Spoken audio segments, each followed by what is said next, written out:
Terima kasih Anda masih menyaksikan Political Show dan kita masih bersama dengan Menteri Pariwisata dan Ekonomi Kreatif Republik Indonesia sekaligus politikus Partai Gerindra Sandiaga Uno. Kemana arah politik seorang Sandiaga Uno akan berlabuh, kita akan lanjutkan lagi. Pak Sandi, Anda ini beberapa kali muncul hadir secara terang-terangan di acaranya P3. Ini maksudnya gimana? Melirik P3 untuk jadi skoci atau gimana Pak? Saya diundang dan saya bukan pertama kali diundang di partai politik karena kan kalau kita bertugas di eksekutif tuh mitra kita DPR RI, Komisi 10 ini teman-teman semua kan. Dan mengundang kadang-kadang bicara mengenai pariwisata, kadang-kadang bicara mengenai ekonomi kreatif. Terakhir di Pamekasan kita bicara mengenai desa wisata. Dan ini bukan pertama kali saya diundang di P3, sudah berkali-kali sebelumnya. Saya pernah diundang oleh teman-teman dari partai lain juga. Dan ya sebagai sahabat ya tentunya hadir dengan harapan kita bisa membangun silaturahim, kebersamaan. Dan menurut saya sebagai eksekutif diundang mitra mitra kerjanya ya tentunya kita berusaha untuk hadir. Dan setiap kali saya hadir saya mendapatkan aspirasi dari bukan hanya kader P3 karena ternyata yang hadir itu dari kepala desa, juga dari tokoh masyarakat, tokoh penggerak pariwisata, kelompok sadar wisata dan lain sebagainya. Oke, tapi mitra kerjanya Menparekraf itu bukan hanya P3 sih Pak. Tapi Anda paling sering hadir di acara P3 dibandingkan acara partai lain. Karena paling sering mengundang mungkin. Oke, jadi kalau ada partai lain mengundang Anda juga akan hadir? Pasti, saya akan penuhi undangannya. Sebisa saya akan hadir. Dan saya tuh setiap hari mungkin ada 12 sampai 15 kegiatan. Dan saya bangun pagi, pulang pagi istilahnya. Karena menurut saya bersilaturahim itu memperluas wawasan kita dan di saat ekonomi dan khususnya sektor saya pariwisata dan ekonomi kreatif ini perlu dukungan semua pihak, tentunya silaturahim itu ya selain memperpanjang umur juga membukakan peluang rezeki yang berlimpah kan. Anda melihat peluang dicalonkan dari P3 nggak? Sekali lagi Nana, itu adalah ranahnya partai politik untuk mencalonkan. Ya kalau P3-nya kemudian mempropos Anda untuk Pak Sandi, P3 akan mengusung Anda sebagai capres ataupun cawapres, Anda mau nggak? Ya tentunya itu kan butuh gabungan partai politik dan nanti seandainya ada pembicaraan itu disampaikan ke saya akan sampaikan juga bahwa saya ini kader Partai Gerindra, tentu saya harus konsultasikan dengan Pak Prabowo. Jadi itu menurut saya fatsun yang tepat. Seandainya ada seperti itu dan keputusan Pak Prabowo seperti apa ya nanti akan saya sebagai kader yang tegak lurus akan saya patuhi. Kalau Pak Prabowo melarang untuk tidak usah kemudian hadir di acara-acara partai lain, kemudian tidak perlu dicalonkan oleh partai lain, Anda bagaimana? Ya itu kalau menjadi keputusan dan ada dalam bentuk arahan langsung dari beliau ya harus kita ikuti arahan dari beliau. Namun saya saat misalnya ya di Pilgub 2017 nih Gerindra di mana partai saya bergabung waktu itu calonnya itu ada 9 calon dan dikerucutkan 7, 5. Saya yang pertama kali berinovasi waktu itu partai PDI Perjuangan membuka satu proses untuk menjaring calon gubernur dan calon wakil gubernur. Saya telepon, saya ingat ke Pak Prabowo, Pak, ini ada proses pencalonan dari partai lain. Bulan ini PDIP, bulan depan PKB. Oh ikut aja semua. Itu perintah beliau. Buka peluang silaturahim. 1000 teman kurang, 1 musuh kebanyakan. Itu yang disampaikan Pak Prabowo. Tapi kan ini nggak ada perintahnya Pak Prabowo juga. Nah, jadi berangkat dari situ kan memang proses belum dimulai. Belum ada pendaftaran, tidak ada proses pencalonan dan lain sebagainya. Jadi saya berkaca dari arahan beliau saat itu bahwa beliau adalah seorang negarawan. Jadi intinya loyalitas terhadap NKRI itu jangan terbatas terhadap suatu sekat-sekat. Tapi berikanlah yang terbaik yang kau miliki. Dan nanti saat terakhir, kan keputusannya juga di beliau. Saat beliau mengambil keputusan, kita nggak usah berandai-andai, tidak usah kita berhipotesa.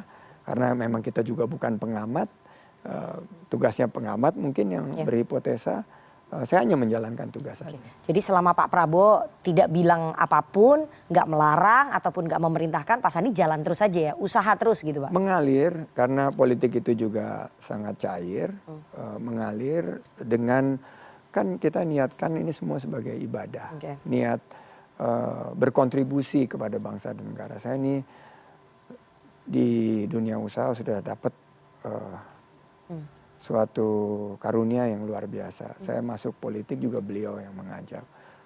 Saya ingat sekali kata-kata beliau bahwa ini saatnya kamu berkontribusi buat bangsa dan negara. Di dunia usaha sudah banyak membuat terobosan, usaha sudah besar, sudah jadi usaha nasional, buka lapangan kerja bagi 30.000 karyawan. Sekarang saatnya lah untuk berkontribusi, memberikan yang terbaik buat Bumi Pertiwi. Jadi Anda tidak mungkin mengkhianati Prabowo Subianto?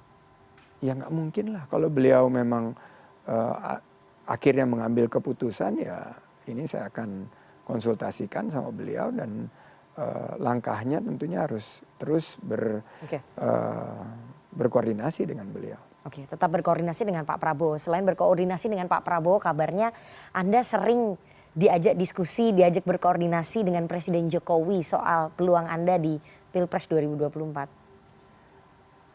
Pak Presiden ini saya kagum ya. Jadi karena saya kenal Pak Presiden ini saat di Solo, terus DKI dan sekarang menjadi pimpinan saya, menjadi atasan saya. Beliau memanggil berkali-kali, banyak bercerita tentang strategi pemulihan pariwisata dan ekonomi kreatif, tapi juga bertanya sama saya pandangan-pandangan mengenai khususnya berkaitan dengan keberlanjutan demokrasi, kontestasi, dan pandangan saya seperti apa. Baik sebelum di kabinet sampai setelah di kabinet. Tapi saya sangat menghargai karena beliau ini betul-betul melihat bahwa kontestasi demokrasi ini juga bukan hanya bersaing terus bermusuhan gitu, polarisasi, tapi konsep yang bersaing terus bersanding itu buat beliau ini menurut saya ini adalah inovasi yang luar biasa. Mungkin dunia demokrasi yang lebih matang atau lebih dewasa atau lebih tua dari Indonesia juga melihat ini belum pernah terjadi gitu. Jadi ketemu Presiden berkali-kali diajak diskusi, Presiden masa nggak pernah tanya Pak Sandi gimana elektabilitasnya tetap tinggi itu jadi cawapres. Bapak siap nggak? Masa Presiden nggak pernah nanya kayak gitu sama Pak Sandi? Ya beliau tentunya sebagai Presiden bukan pada tempatnya, apalagi saya kan saya pembantu presiden, jadi nggak pada tempatnya lah bicara. Karena presiden juga bertanya kepada yang lain seperti Mbak Puan, kemudian Pak Erlangga, itu ditanyakan kepada semuanya. Tapi saya kan posisi saya kan pembantu presiden. Justru karena pembantu presiden sebagai menteri, ya pasti beliau hanya senyum-senyum aja. Kita harus bisa mengartikan lah kalau beliau senyum-senyum seperti apa. Tapi tugas dari beliau kan terus turun di masyarakat. Terus pastikan solusi yang diperlukan oleh masyarakat sampai bantuan untuk desa wisata A, B, C itu harus jangan hanya di belakang meja, harus turun menyapa pelaku UMKM, ekonomi kreatif. Itu tugas dari beliau karena beliau memang seorang pemimpin yang ada di tengah-tengah masyarakat. Itu arahan dari beliau. Turun ke masyarakat itu kan sekaligus meningkatkan elektabilitas. Itu adalah satu paket yang berjalan begitu ya. Anda turun ke masyarakat, elektabilitas juga meningkat begitu. Yang kami dengar juga selain meminta Anda turun ke masyarakat, Presiden juga mendorong Anda untuk maju terus.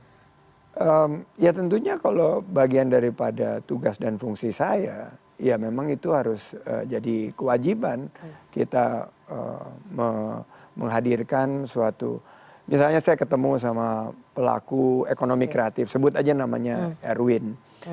Dia mengalami kesulitan nih, digitalisasi, pembiayaan. Dan kalau kita memberikan bantuan, fasilitasi dan lain sebagainya, ya itu merupakan tugas dan fungsi kita. Nah, nanti dampak itu track recordnya dinilai masyarakat seperti apa, ya ini merupakan tentunya nanti pandangan masyarakat terhadap kinerja kita. Dan itu plus minusnya nanti akan diukur tersendiri dan mungkin menjadi pertimbangan dari partai politik. Oke, oke. Elektabilitas Anda tadi kan di survei untuk capres tidak begitu tinggi ya Pak ya, 2% kalau kita lihat stability number-nya. Tapi untuk cawapres cukup tinggi. Nah kalau di posisi capres itu elektabilitasnya yang tinggi adalah Ganjar Pranowo, kemudian Anies Baswedan dan juga Prabowo Subianto. Anda sudah pernah berpasangan dengan Prabowo Subianto. Di antara tiga tokoh itu kira-kira yang mana yang chemistry-nya masuk? Saya di 2019 itu berpasangan sama Pak Prabowo itu suatu kehormatan. Banyak belajar dari beliau dan ya chemistry kita sangat dapat dan beliau sebagai tokoh yang senior banyak memberikan filosofi-filosofi ya. Dia luas banget kayak ensiklopedia berjalan gitu karena dia banyak baca kan. Jadi mau sama Pak Prabowo lagi? Ini kan ditanya satu-satu kan. Jadi itu pandangan dan sama-sama kita di pemerintahan dan kita mengusung keberlanjutan pembangunan karena apa yang sudah dicapai 10 tahun oleh pemerintahan Pak Jokowi ini menurut kami berdua sebuah prestasi dan walaupun ada nanti penyesuaian tapi secara tema besarnya adalah keberlanjutan pembangunan dan percepatan untuk pencapaian target-target supaya kita bisa mencapai Indonesia maju, Indonesia emas 2045. Sama Pak Ganjar saya belum pernah berpasangan tapi dari interaksi kami berhubungan baik dan juga ada beberapa program pariwisata yang kita kembangkan. Kebetulan destinasi super prioritas Borobudur itu ada di Jawa Tengah. Jadi saya banyak berinteraksi, chemistry-nya juga dapat. Sama Mas Anies, itu tentunya pernah bermitra 2017 dan walaupun cuma setahun kita berhasil memberikan kontribusi kepada pembangunan DKI saat itu. Sayang saya harus pamit diri dan di 2018 saya mundur sebagai konsekuensi karena di 2018 itu sebetulnya saya tuh nggak perlu mundur jadi wakil gubernur, tapi saya memutuskan mundur saat itu dan saya udah memberikan satu kesempatan dan itu kesepakatan bahwa PKS lah yang akan menjadi wakil gubernur karena waktu itu yang pengusungnya adalah Gerindra dan PKS. Jadi waktu itu sebagai konsekuensi dari pencalonan sebagai wakil presiden, saya juga mundur sebagai wakil gubernur dan memberikan kesempatan kepada PKS untuk menggantikan kadernya menggantikan saya di posisi wakil gubernur. Tapi ini informasi yang kita dapatkan banyak yang memasangkan ada pusaran kekuasaan yang kemudian memasangkan Ganjar dengan Sandi. Masa Anda itu nggak dengar sih Mas? Iya pasti ada berita yang tapi kan kalau saya lihat bahwa kontestasi demokrasi ini kembali lagi kembali kepada suatu filosofi. Pertama filosofinya nih dua nih, keberlanjutan pembangunan atau perubahan kan seperti itu. Pak Ganjar dan saya mungkin ada di satu pilar yang keberlanjutan, memperjuangkan keberlanjutan pembangunan, percepatan dan lain sebagainya. Mungkin juga selain sama Pak Prabowo karena pola pemikiran kita sama dan kita ada di dalam satu klaster klaster yang sama tentang keberlanjutan itu sah-sah saja para pengamat untuk berpendapat seperti itu. Tapi sekali lagi itu adalah ranahnya partai politik yang nanti akan menentukan. Kalau soal Ganjar dengan Sandi Anda nggak masalah karena itu bagian dari continuity ya, keberlanjutan pembangunan. Tapi kalau dengan Anies Baswedan Bagaimana? Karena posisi sekarang Anies Baswedan kan dicerminkan ataupun dipersepsikan sebagai oposisi, lawan dari pemerintah, membawa slogan koalisi perubahan. Nah ini yang mesti kita pelajari dulu, perubahannya apa ini?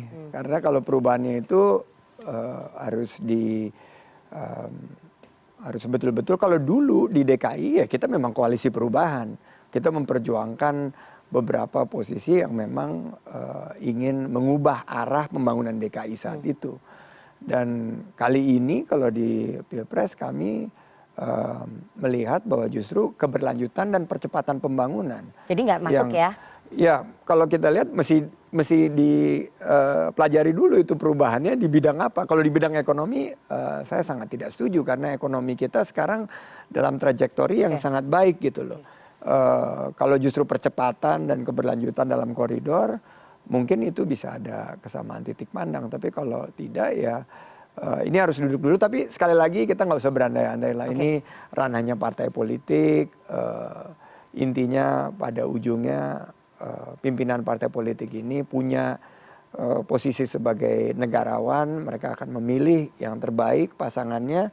Dan siapapun harus siap dinominasikan atau siap juga tidak dinominasikan. Oke, jadi memasangkan kembali Anies Sandi itu agak sulit karena informasi yang kita dapatkan setelah Pilgub DKI hubungan Anda berdua kurang bagus gitu, kurang harmonis gitu Pak Sandi. Sangat harmonis ya kita ya, kita Jadi bersahabat. kalau dipasangkan lagi, kalau harmonis mau? Kita bersahabat, tapi kan ini ranahnya partai politik. Apalagi kalau partai politik ini mengusung ada perbedaan, yang satu perubahan, yang satu ada keberlanjutan. Jadi change atau continuity kan, itu aja, continuity or change. Kalau change itu seperti apa? Nah ini kan nggak bisa kita tawarkan kepada masyarakat sesuatu yang rancu. Harus jelas kita komunikasinya kepada masyarakat, calon pemilih kita, platform apa yang kita usung. Nah, waktu di Pilpres 2019 jelas platform kita Indonesia Adil dan Makmur. Dan sebagian diadopsi karena kita sekarang menjadi bagian dari pemerintahan Indonesia Maju, pimpinan Bapak Presiden Jokowi. Nah nanti yang di 2019 juga partai politik itu kan tentunya akan menentukan dulu platform. Siapa nominasi presiden, siapa nominasi wakil presiden, tapi ini nih platform yang mereka akan usung. Ini nih kisi-kisinya dari segi bagaimana penciptaan lapangan kerja, ekonomi apa yang didukung, bagaimana dengan hilirisasi, terus atau berhenti, bagaimana dengan IKN, bagaimana dengan kebijakan lain. Nah ini yang harus disetujui dulu. Kalau disetujui dan kita bisa sepakati, tanda tangan, baru pilih nominasi presiden sama wakil presidennya siapa, kan begitu konsepnya. Oke, tampaknya Anda sangat berhati-hati sekali nih bicara soal hubungan dengan Anies Baswedan. Berarti hubungan Anda dengan Anies dipengaruhi oleh kondisi politik hari ini ya, oleh poros politik hari ini Pak Sandi. Nah, kita persahabatan selalu kalau kita lihat di level, karena politik itu tidak pernah tentang pribadi. Kita hubungannya sangat baik, tapi kalau kita lihat kan dari yang mengamati secara keseluruhan itu selalu membawa ini ke dalam suatu sekat-sekat politik. Buat saya itu politik ini justrunya harus dijadikan sebagai wahana bagi kita untuk mengadu gagasan kita, mengadu pemikiran kita, dan tidak pernah tentang hubungan pribadi. Oke.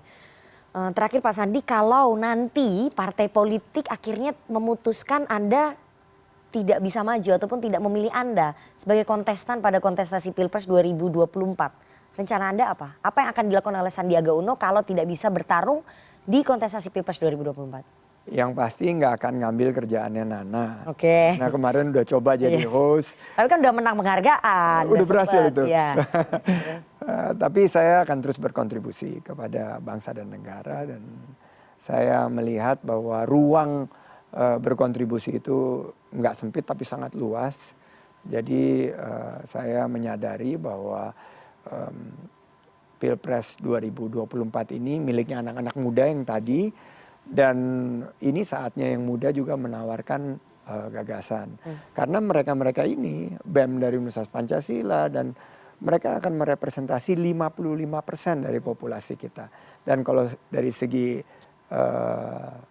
pilihan mungkin dari daftar pemilih yang akan menentukan itu mungkin angkanya sampai 60% dari anak-anak muda.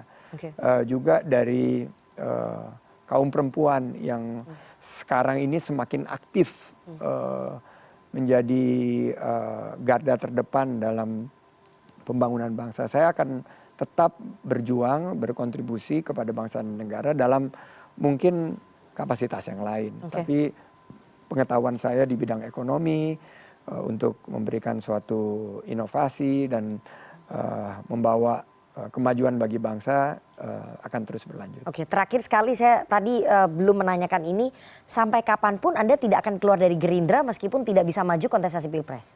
Saya akan terus berkhidmat di Partai Gerindra dan saya akan mematuhi apapun keputusan. Tapi kalau Pak Prabowo memutuskan yang lain tentunya akan saya ikuti dengan segala konsekuensinya karena itu merupakan arahan dari beliau sebagai ketua umum. Jadi Anda akan tetap di Partai Gerindra apapun keputusan Prabowo Subianto?